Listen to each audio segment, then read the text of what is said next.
the science of consciousness. And we'll get into some alternative medicine.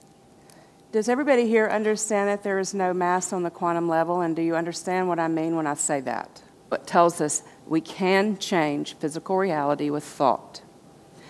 But energy is subtle when it comes to manipulating the etheric field, and you have to be in an altered state of mind. If you're walking around in your everyday state of mind, what am I going to do about this? What am I going to do about that? I can't stand this, I can't stand that. Then your subconscious mind is going to run, and it's going to, over time, build those things that's going to make your life what it is. You are creating today what you're going to live in 10 years. Now try to keep right on things that you can do at home to help yourself. So if you have those things, know that you shouldn't be eating sugar in its refined form. Get rid of everything in your cabinet that's got high fructose corn syrup in it.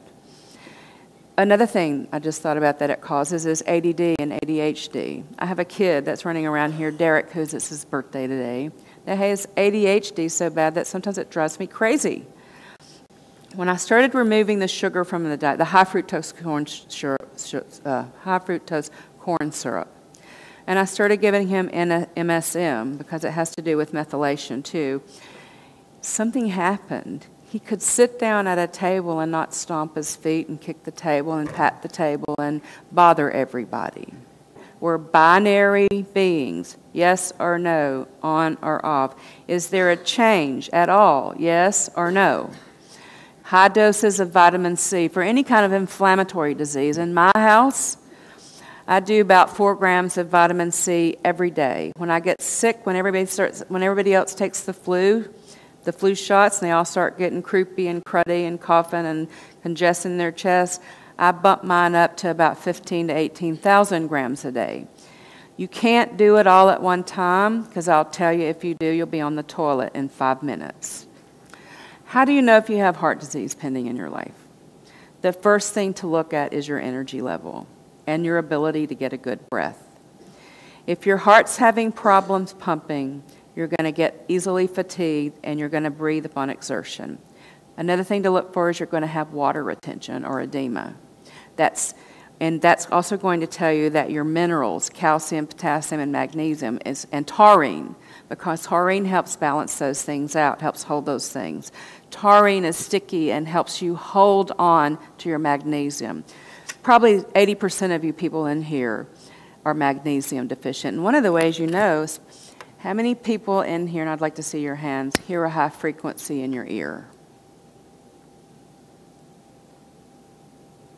And it may not be all the time. It may be sometimes. It can come and go. So what that tells me, it tells me several things. One thing it tells me is that you're a serious spiritual seeker. And I don't know why, this is just what I know. And I ask every luminary that I interview on my radio show about this, and every single one of them had this sound. And Urban Laszlo finally said to me, Eva, it's B flat. It's the frequency of silence and hertz. You ever been out in the woods where it's so silent that it's screaming? That's the sound of silence. That's the frequency of silence. It's the sound that comes from black holes, Eva. It's the sound of the void universe before the Big Bang occurred. Eva, it's the frequency of manifestation. It's the frequency that the original intention was placed upon. So the importance of this thing is, when you have that sound, be very careful what it is that you're thinking, because it's the frequency of manifestation. And if you're thinking this sound and you're in that altered state, in your meditation state, it's much more likely to occur. Amino acids strengthens your muscles. Your heart is a muscle. It needs amino acids. You can take all the vitamins you want to every day and all the minerals that you want to every day, but if you don't have the proper amino acids to take with them, nothing's going to happen. You're going to keep going downhill. So you want to look at taurine, and you want to look at carnitine when you have heart problems, because that helps strengthen valves, especially people who have congestive heart failure, mitral valve prolapse, leaky valves. It literally helps strengthen those heart muscles so that it'll beat better and last longer. Know that if you have flab on you, that you can see that you also have flab on the inside. If your muscles on your legs are flabby, Your heart is a muscle, and it's flabby, and it needs some attention. Know that. And that's how you do it. Another thing is, every time you go to the doctor, when you first start to get heart disease, the first thing they do is put you on diuretics. Diuretics leach everything. You pee out all of your potassium. You pee out your magnesium and your calcium.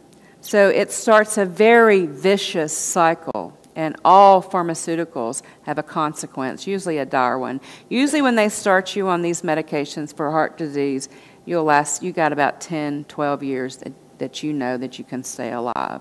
So why go that route? Take the proper supplements and nutrition. If you can do it with foods, that's even better. The problem is, like Susan Kolb said yesterday, our foods, they don't have any nutrition anymore. They're all radiated out. It's gone. The soil doesn't have any selenium. It doesn't have any chromium. It doesn't have any our greens don't have enough magnesium in it. So you don't have any choice unless you can go to your local organic farmer and get milk that's not radiated and pasteurized and vegetables that are clean from organic seeds.